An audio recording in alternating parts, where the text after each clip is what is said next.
Because when I have conversations with people about what to watch on Netflix, anybody got recommendations? When I throw The Night Agent out there to people, most people say I started it, but I didn't finish it.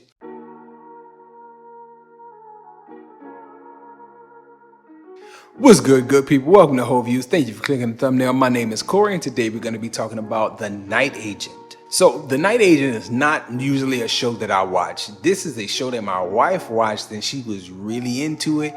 I committed to watch something with her, so these are my thoughts on the show after watching it with her. After episode 3 of The Night Agent, I knew specifically this is not for me. This is not the one that I want to be spending a whole lot of time on. But my wife was intrigued and she wanted to keep going, so I stayed by her side and I kept going with her. I dozed off on quite a few episodes, but I would always go back and rewatch and make sure that I wasn't missing things so I could be up on it when we decided to catch up. After doing all that watching, my thoughts are this show is paced very badly, and it's lucky, very lucky that it was already renewed for a season 2, because I don't see any of the performances that were present in the show being something that's worthy of saying, hey, let's do that again. Let's go back on that ride.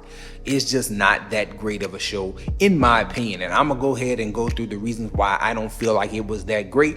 But again, I'm very open to people in the comment section letting me know I'm wrong, I'm missing it on all these performances. But I think it's mainly the performances, which we'll get into first. The pace and the convoluted nature of the plot is really what does the show in my opinion. But again, I'm open to those people who feel differently. Let's get into those performances though. Our lead actor, Gabriel Basso, he is the main guy, Peter Sullivan, that you'll be spending the most time with. And while he does become likable through the way he's written as a character, I feel like Gabriel's performance is pretty wooden. Now, I'm not saying that the guy can't act, because I'm sure he's way more talented than myself, and that goes for everybody who I'm going to mention here in this video. I'm just saying that I don't necessarily like what I was getting from Gabriel in that performance. I think maybe he could benefit from some different direction or maybe a different setting. He does good on the action, and if he does any of the stunts, that's very good as well. But I just don't feel like his performance lent a whole lot for you to hold on to or latch on to and really develop some emotions for. I did end up caring more about his storyline than anything else, and knowing what went on with his dad and him finding the truth. But then at the same time, I don't necessarily say that it's the best performance straight out the gate. That performance, to me, the best actually belongs to another character, and I'll get into that. Fola Akingbola is the lady who plays Arrington. I actually didn't care much for most of her performance too, but I think that's a weird situation. So here we go. With her, she is not likable, and I think she's written that way. And when she's written that way, she's very effective. Then at another point in the show, she becomes emotional, and I think specifically to a scene of her supposedly crying in a bathroom mirror because her partner was just taken out. I feel as though she didn't really hit the emotional stuff the way she hit the unlikable stuff. So I'm not saying she had a horrible performance, but I am saying it's inconsistent. Lucianne Buchanan, she plays Rose. Rose is also, in my opinion, relatively inconsistent. I like most of her stuff. Don't get me wrong. I liked most of her stuff until the end part where her and the Peter character become romantic. I feel like that chemistry is a little bit off there, as well as towards the very, very end, she has some dialogue along with the Diane Farr character. And I feel like she was kind of trying to go to a dark place, and it just didn't necessarily land the way I think the actress or maybe the director thought it would. It's just something about it didn't hit that specific scene, as well as just the romance stuff. The romance stuff felt expected, just nothing special, not a real deep connection or a whole lot of chemistry from the Peter character and the Rose character. Best performance of the show to me is D.B. Woodside, the guy who plays Monks. Now, Monk's character only shows up in episode 4, and I think he's taken out by episode 8 or 7. But I feel like he's the best actor, most recognizable face on the show, as well as he gives the best and most consistent performances in all the episodes that he appears in. So I really like Monks. I like that character. I think it was very telegraphed that his character would die. The writing of the show didn't do anything to hide his hand there. They made you care about him. They gave him a good comeback type story. And when it was time for somebody to be taken out by these assassins who hadn't ever caught up with the main characters that they had been tracing, we knew they had to take out someone, one of the good guys.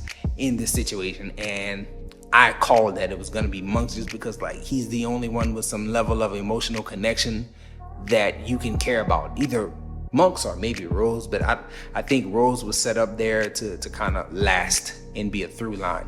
So Monks was the most disposable, at the same time most likable in my opinion, and it was sad to see his character go, but then at the same time you kind of expected it the way the writing was going at that point. Talking about the writing, I feel like that's a big problem because of the pace. Like, this show is 10 episodes long. There's no reason why this show should be 10 episodes long. I think this show would have benefited from being 8 episodes, maybe even 6, and keeping the story a lot tighter.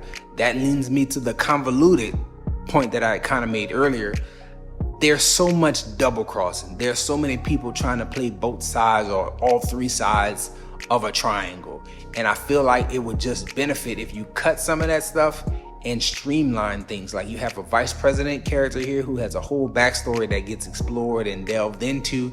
And it's like, we're spending time with this, and this is leading him to make decisions that we hadn't even thought of, and we're on episode 9. It's like, lay it all out early on and get people invested. Because when I have conversations with people about what to watch on Netflix, anybody got recommendations? When I throw The Night Agent out there to people, most people say I started it, but I didn't finish it.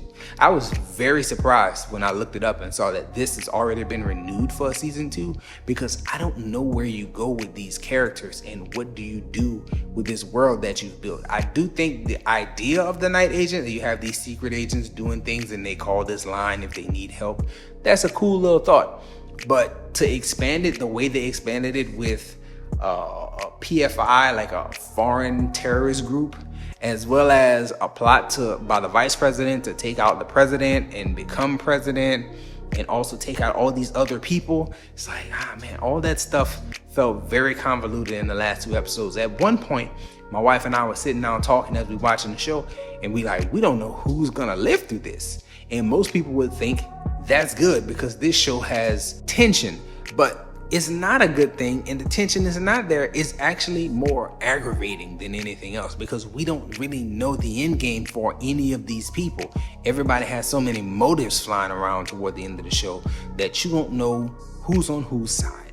And I think that is a negative in relation to the show when the show was being rolled out for people. Listen, I'm not all down on the show. I'm not calling it trash, but I do feel like it was a subpar season of any show. And I've watched a few first seasons of shows on Netflix that didn't get season 2s, and there are some better ones out there than this one.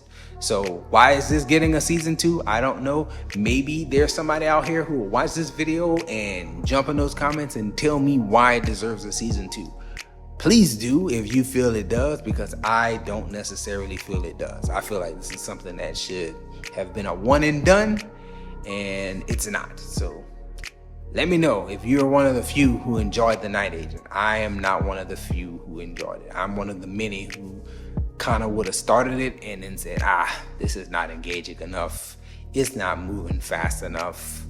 These characters aren't like lively and gripping and interesting. They're kind of flat. So I would have left on the show if it wasn't for my wife. But let me know your thoughts and your experiences with it. That's all I have for this one, y'all. Enjoy yourself, guard your heart, and go watch something good.